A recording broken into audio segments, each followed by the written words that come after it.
না কি খবর? ইনশাল্লাহ ভালো। কিসের জন্য আইছো? আরে না, অনেক অসুস্থ হয়ে পড়ছি। ও তুমি অসুস্থ? হ্যাঁ ব্যথায় জ্বরের জন্য? হ্যাঁ হ্যাঁ। ও তোমার শরীর শরীরে খুব ব্যথা না? আচ্ছা আচ্ছা আচ্ছা।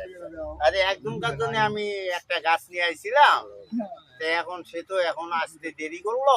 এখন আপনি আইছেন যখন, তাহলে আপনার লাইগা আমি যথেষ্ট পরিমাণ চেষ্টা করি। খাইবা নাকি? না না না না এখন খাবো না, আপনি একটু ওদিকে সরে দাঁড়ান, আপনার জন্য আমি যথেষ্ট পরিমাণ চেষ্টা করতে। ভাই আসসালামু আলাইকুম। ওয়ালাইকুম আসসালাম। আপনি আমার কাছে একটা রুগী আছে, এটা আর একজনকার লাইয়া উঠাইছিলাম, সে সে লোক নাই। আমার এক পাড়া প্রতিবেশী একটা নাতি আইছে আমার লাইগা, একটা ওষুধের লাইগা। এই গাছ মানুষ সত্য না, বর্তমান গাছ সত্য। গাছের ভিতরে কত যে হেকমত আছে আপনারা হয়তো এটা জানতে পারেন। এই গাছকে এর শেকড়ে এক কাজ করে, এর পাতায় এক কাজ করে, এর ডালে এক কাজ করে। এর যে একটা আগাম না হলো পাতা টোকাইলে একটা যে রস বাই হয় সাদা দুধের মতো, এই রসটা দাউদ বিখাও দাঁড়ালি পচা একজিমা যে কোনো পচরার মধ্যে লাগাইবেন, ইনশাআল্লাহ 2 দিনের মধ্যে ক্লিয়ার বাই ক্লিয়ার হয়ে যাবে ইনশাআল্লাহ।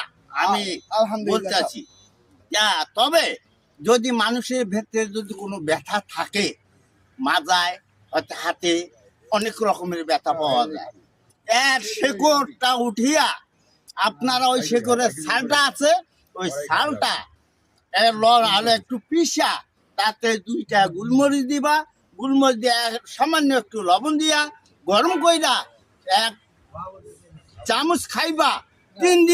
3 দিনে খাইলে ইনশাআল্লাহ আপনার ব্যথা শেষ হয়ে যাবে।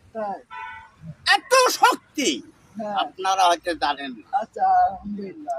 এর কত বড় উপকার, যেমন আপনার হয়তো উপরে একটু ব্যথা আছে, এর পাতা সরিষার তেল দিয়া উপরে দিয়া লবণ দিয়া সেক দিবা, গরম কইরা লবণ দিয়া সেক দিবা, ইনশাআল্লাহ আপনার ব্যথা আস্তে আস্তে কমে যায়। আচ্ছা ঠিক আছে নানা, দিয়ে দাও। বুঝছো?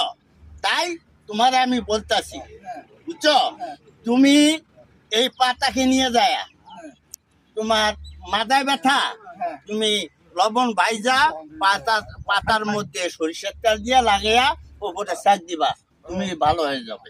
আচ্ছা আচ্ছা। আমি ভালো কারণে এলা কেউ নাই, না না উপর আল্লাহ ভালো করবে। হ্যাঁ আলহামদুলিল্লাহ বুঝছো? আলহামদুলিল্লাহ। আর একটা